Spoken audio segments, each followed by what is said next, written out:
if there was good legislation presented to him in the name of Sonya Massey and the family approved, that he would be willing to sign. I just want to take a moment to thank Governor Pritzker for his leadership in this matter. He was very sensitive when he met with the family of Sonya Massey.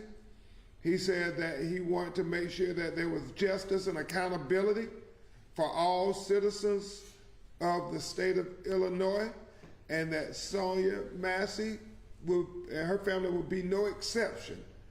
And he has lived up to that commitment to the family of saying that we're going to keep pushing for justice and accountability. So we thank you, Governor Pritzker, and Lieutenant Governor, for demonstrating very effective leadership in the wake of this crisis. At this time, that legislation, what we talk about, is something that's going to be important, because it will not just affect Sonya Massey's family, but it will affect all the citizens. And I know Attorney Romanucci and I helped work on the language for the George Floyd Justice and Policing Act that passed in several states, but is sitting in purgatory up at the United States Congress, while we continue to see innocent American citizens killed unjustly. But that doesn't mean that we don't continue to make sure that we get progress at any step we can. So we're going to try to do that again in the name of Sonya Massey, and that hopefully will occur here in the state of Illinois, and hopefully it could go to the United States Congress and be integrated into the George Floyd Justice and Policing Act. So with that, I'm going to have my great co-counsel on so many cases, a great civil rights lawyer, Attorney Tony Romanucci, who hails out of Chicago, Illinois, come and talk about the legislative language that we feel would be important to make it meaningful, to make it not just be words on paper, but to make it meaningful for substantive change and help with the legacy of Sonya Massey. So I give you Attorney Tony Romanucci. Can you spell Romanucci? I will. I'll introduce myself. Full name is Antonio, A-N-T-O-N-I-O, Romanucci, R-O-M-A-N-U-C-C-I. And thank you, members of the press, and of course the Massey family, for your strength and courage in being here. And as Ben said, my dear friend and co-counsel on so many cases, what we've been doing is fighting a fight, an uphill battle for years. And it's shameful to say that Ben and I and other people around the country have not been successful in getting nationwide legislation passed that can save lives. So we're here today to say enough is enough, and we've been saying that, but now we have to stop the buck.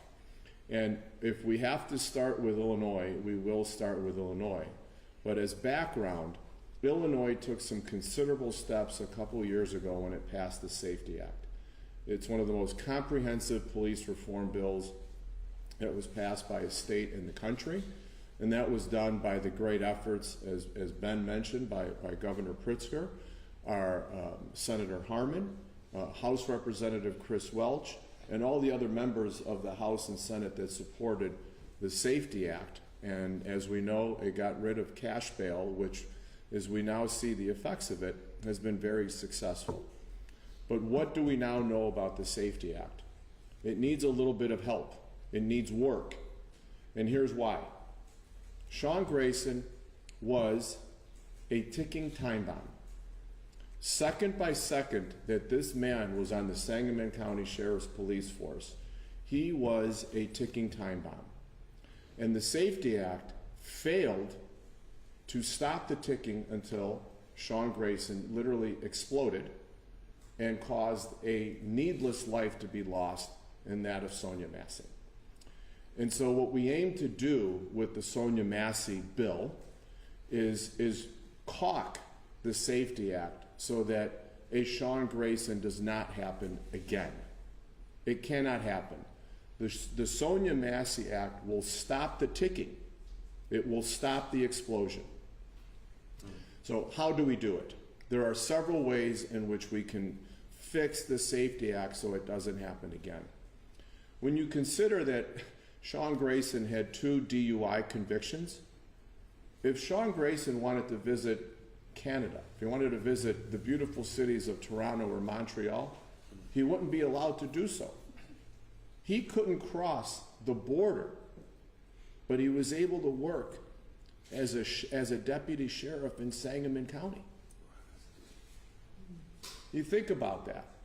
So if you're not able to visit as a tourist in Canada, why are you able to carry a gun in Sangamon County and use it in a manner that was clearly excessive and unnecessary?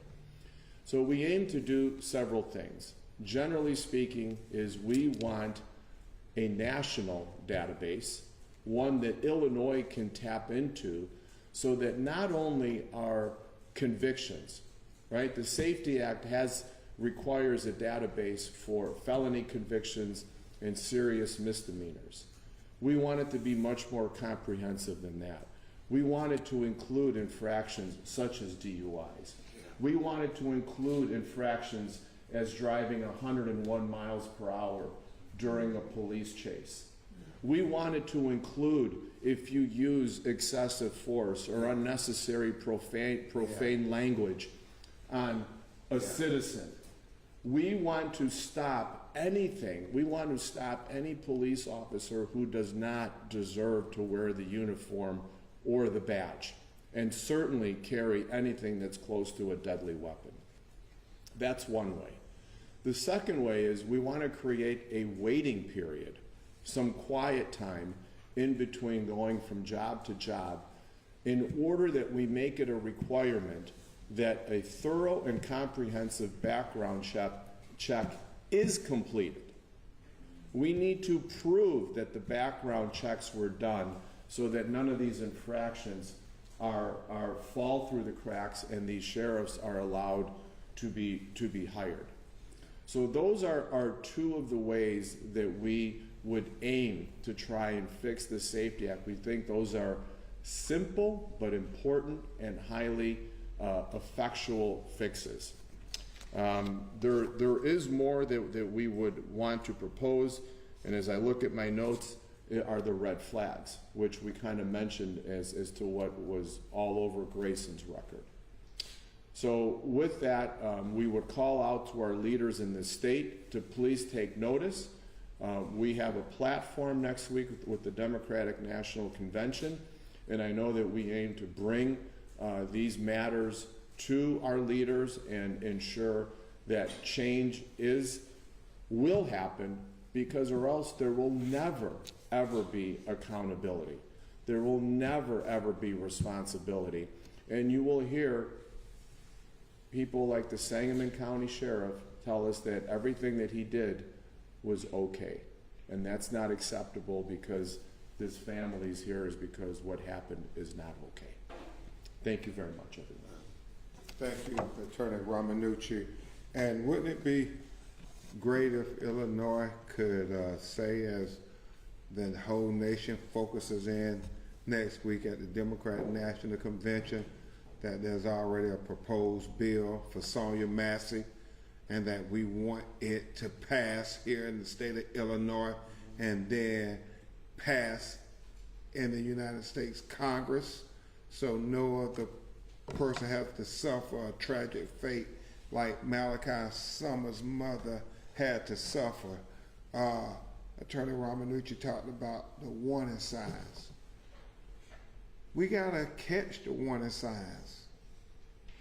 I mean, we got to catch the warning signs before they become homicides. That's what we got to do. That's the reality. That's why we have to have accountability on the department level. I mean, the blood is on the hands of the system as well as Sean Grayson. And so we can do better, we must do better. At this time, you're going to hear from Mr. Raymond Massey, and, you know, we have Mr. James Weirburn here appearing on the Zoom because this is a heartbreaking case. And I know we've said that many times, Attorney Romanucci, Sam, Teresa, but this truly is a heartbreaking case. Heartbreaking case.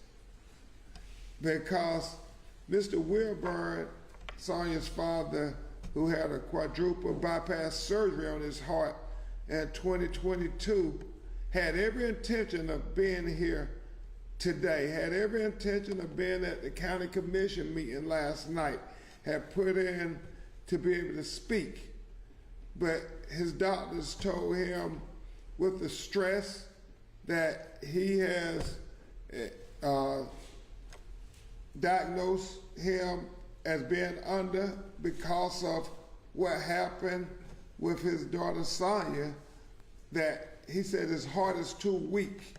He needs to rest and he needs to not be around stress and emotion of this tragedy. So because of this heartbreaking matter, he's going to appear by Zoom today here at this press conference. But right now, we have Mr. Raymond Massey who will make some brief remarks to you, and then we'll have Mr. Weirburn, Sonya's father, and then we'll take your questions. Mr. Massey? Thank you. Yes, sir. My name's Raymond Massey. It's R-A-Y-M-O-N-D, and it's M-A-S-S-E-Y. And I just wanted to say that we are very pleased that the sheriff resigned, however, as a first step. But I personally feel that Sonya was felled by multiple systems and multiple people. So I think that by the sheriff stepping down, it's a great first step. Our family is going through a lot right now, and I just wanted everyone to know to continue to keep our family in your thoughts and prayers. There's also a lot of people working with us, not only the world support, but we also, I want to take a moment to thank Governor Pritzker for what he's done. Also, the whole team, NAACP, ACLU, Ben Crump's team, which has been amazing. And we want justice. The sheriff did commit to, helping us. I would like to know what justice looks like for him. We are going to hold him accountable since he made that statement to the family, because we're going through a hard time right now. So, Thank you very much, Mr. Massey. The final person you'll hear from before we take your questions will be Mr. Weirburn, and he's here. Can you hear us, Mr. Weirburn? I can hear you. Okay. We can hear you just fine. Please make your statement, Mr. Weirburn, whatever is on your heart. Bluetooth disconnected. Our family is truly hurt by the conditions that were caused by the systematic dangers and red flags that were counted to Sean Grayson. I was the very first one to call for the resignation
Amen. We need to start in the state of Illinois, and I think that the passing of the George Floyd Justice and Policing Act on the national level can do a whole lot to correct the situation that allowed this.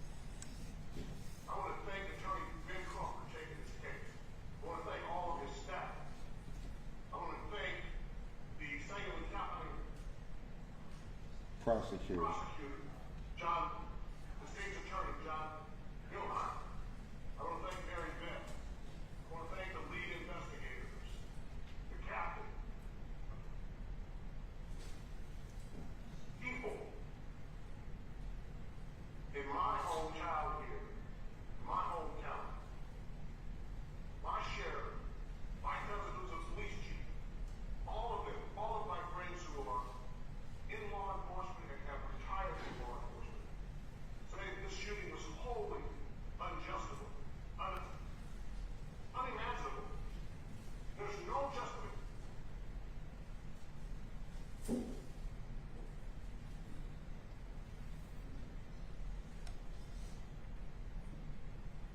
I thank you all for your prayers and thoughts. Please keep this family. Continue. We need to pray until something happens. We need to push. Yes, sir. We need to form organizations like Push Yes, and Reverend Al Sharpton's organization. yes. Understand that the WNBA is going to be making some tributes to my daughter. Yes. I am so grateful that all of you stand with us, hold us up in prayer, pray until something happens. I hope that John Reese is never able to walk out of jail or prison. Yes, sir. Thank you all. Thank you, Mr. Wilburn. Hopefully you all were able to hear him clearly. We'll take some of your questions if you have some. So, last, Romanucci explained under the legislation that he's proposing and he's working on, a DUI would be a disqualifier and a 101 mile per hour chase would get him decertified. Well, that's what I'm And thinking then- that and then it'd be if you something that you explain- should check out and not just, So we want to make those red flags. We want those to be put in the standards protocol so that everyone is aware of those. It's not that it should be an automatic disqualifier. I mean, if the legislators determine it should be, that a DUI should be a disqualifier, then maybe it should. However, these red flags cannot go unchecked. That's the problem. You have to have some sort of, and that's why we're asking for some quiet time in between positions as a sworn deputy or a sworn police officer, so that there can be confirmation that the sheriff who's making the hire acknowledges that there are red flags, and if he makes the hire, then it's his responsibility, and someone like Jack Campbell would have to resign or would have to retire, as opposed to saying that he did the right thing. And the waiting period would look like what? If I'm at agency B and I get hired by agency C, that I stay at agency B until C checks me out, or? It would have to be that way. It would have to be that way. Correct. There would have to be, I would say there would have to be at least a 45-day quiet period between hires. For the last night, Sangamon County Board Chairman Andy Van Meter told me he intends to create a citizens commission to vet candidates for the sheriff's replacement. There's a lot of qualifiers that need to be met in order to hold that position from the get-go, but who should make up that committee? Who should be the ones, having a say in this process and making sure that change is on the way? as we said, and I know Teresa Haley is a civic leader here in the community, as well as many other civic-minded citizens who care about the leadership of the community. It comes down to the county commission and, most importantly, the citizens of Sangamon County to say who should be on this civilian review board or civilian committee to help say what are going to be the qualifiers for the person who's going to be the sheriff of Sangamon County, and how does that person commit to us that we won't have another Sonya Massey, that we won't have another person getting hired because red flags were missed and that warning signs were missed and that things fell in between the cracks. That, I guess, is going to be the legacy of Sonya Massey. And it starts with a citizen review board being able to chime in so it's not just business as usual. When I look at Malachi and Summer, it's not business as usual. Yes, sir. You may have heard, gotten wind of last night's meeting, about 3.5 hours of community speakers weighing in. Does that give you some sort of solace that there is that supporting the community? And do you have any takeaway from what they might have said? Well, certainly the family, as Mr. Wilburn and Mr. Massey said, I think Malachi said that at one of the press conferences, the family is very grateful for the support. They're very grateful for the community using their voice. I know there's going to be a rally tonight at what's the church? Pleasant Grove at 6 p.m. A rally for justice where the community is going to come out and have their voices heard, as well as commemorate of the 1908 race riots that helped found the NAACP. But specifically to your question, it really is about getting full justice for Sonya Massey. Like Mr. Raymond Massey said about the sheriff, he gave his word that he's going to help get justice for Sonya Massey. Well, we want to see your actions. Your actions speak louder than your words. And so that's what we want to see from Sangamon County. What are going to be your actions? How do you make this wrong right? You know, is Sonya Massey worthy of the constitutional promises of American citizens that's afforded to all American citizens? That is full justice. If it was your child, what would justice look like? Well, that's the same thing Sonya Massey family wants. That's what the clarion call is to Sangamon County citizens and those who stand up for right. Yes, ma'am. I have a few questions about the legislation. So with these infractions like DUIs and like high-speed chases, would they be reported to the database by the law enforcement agency, like the employer? Yes, they would be reported by the law enforcement agency, as we feel like all citizen complaints, administrative complaints, should be reported to the standardized database. Because if you don't have full knowledge about who you're hiring, then you don't know what you're getting. And that's what happened supposedly with Sean Grayson. Whether or not there was anything that helped him get his job other than his qualifications, well, we don't know, right? I think that would come out later on potentially. But I think if you're going to hire someone who constitutionally has the power to use deadly force on a tax-paying citizen, then they need to know everything about that police officer before he's hired, not after. Do you find that could potentially create some issues, like you know, like historically, like employers, police chiefs, and sheriffs, you know, they aren't really as keen on reporting, you know, on their That's the devices. problem. So. Well, Ben just said it. That's the problem we need to fix. There has to be mandatory reporting, or else this can keep happening. I mean, it's an issue. It's a problem. Illinois has been a great leader in reforms and progressive issues, such as ensuring constitutional and good policing. It should continue that leadership by fixing this hole in the Safety Act. It took some time, and unfortunately, it took a precious life to learn. But that's how we do it. If we don't fix it afterwards, then we're not doing our job. Is this public database accessible by the public? I don't know that I can say that right now. I don't know. I would assume that it probably cannot be because there's a lot of collective bargaining issues that go into those issues, so I can't comment on that. But as Attorney Ramanucci and I have seen with Tyree Nichols, you have officers leave one law enforcement agency, they have allegations of excessive force, Right. and then they get hired by the next one. People die, and everybody say, oh, why didn't you all check before? Why didn't you know that he had been accused of brutal excessive force on an inmate prior to this? Well, you know, nobody told us. There was no requirement that somebody had to report it.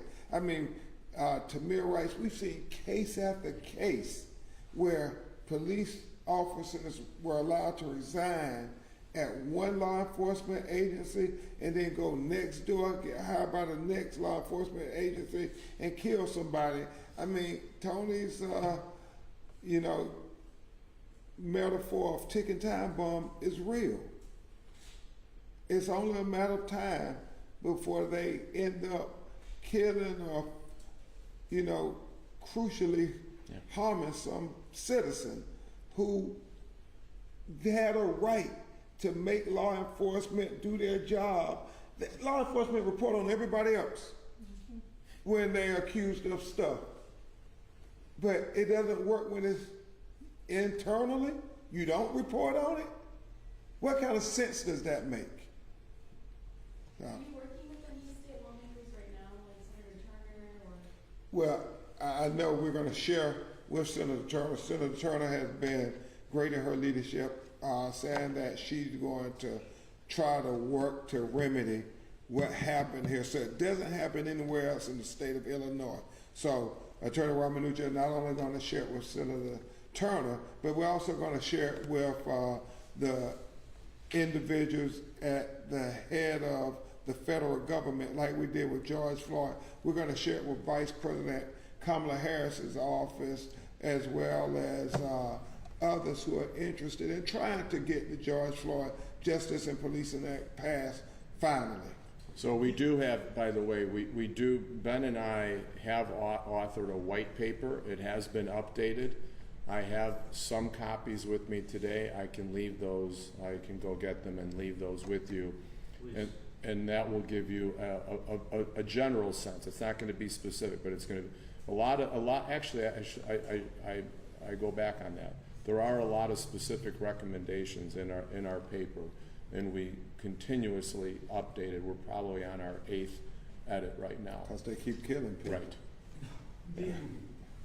The Safety Act it was already a very politicized piece of legislation, and with, you know, reopening it or adding to it in a way could reignite some of those political conversations around policing reform, and I wonder how you keep Sonya and Sonya's story at the front and center of that. How do you do that when you start to get into the halls of the Capitol, when you start to have those more polarized conversations? Only thing I would say, and then Attorney Ramanucci certainly can answer, keep showing that video to the legislatures. I mean, let them see that and say, hold on, obviously what we did didn't prevent these wrongs that caused this tragic death of this innocent mother. You know, sometimes we forget that the law is supposed to prevent things like Sonya Massey from happening. And when it fails to prevent that, then we have to do everything in our power to say never again. I'm sorry, Tony, he gets emotional. No, thank you. And I think that's a very fair question, because you know that up to the point where the safety bill was signed by Governor Pritzker, it was a Chicken Little world where the sky was going to fall as soon as this bill was going to be passed. And we've seen that hasn't happened. Right? In fact, I think the opposite has happened. We've seen crime in a lot of jurisdictions across Illinois actually go down. In my home county of Cook, A lot of the violent crime has gone down because of the no cash bail. So I think in terms of the comfort zone of people looking to make the Safety Act better, I think we're there. I think the sales job has already been done on the Safety Act because it speaks for itself. What's your agenda for the DNC, and do you have plans to meet with I'll give you nominees, that one. Harris or Waltz? Well, obviously, Vice President Harris has talked to the family at great length about it. I do understand that they're going to renew their cause for the George Floyd Justice Policing Act to be passed, and I fully expect Vice President Kamala Harris will say her name, Sonya Massey, during the Democratic National Convention. Are there any other questions? At the county board meeting last night, multiple people mentioned that there was not enough oversight for the sheriff, for sheriff deputies, as, you know, obviously local county board officials don't have the power to kick an elected person out of office. Do you think this is part of the problem, is that we are giving law enforcement officers too much power and not having enough checks and balances against their actions? Well, I do believe that's what the George Floyd Justice and Policing Act is trying to have instituted, accountability on every level. I think you have some great county commissioners who are raising the right questions to say, we don't want anybody else innocent blood on our hands while we were on our watch. And so we thank people like Sam and other county officials who have reached out to the family and say, we are so sorry that this happened, and we're going to do everything in our power to make sure it doesn't happen again. It's always about accountability, always. If there are no other questions, we will see you all tonight. We probably have some updates about this very issue tonight because we have some important meetings to go to now with the family. Thank you.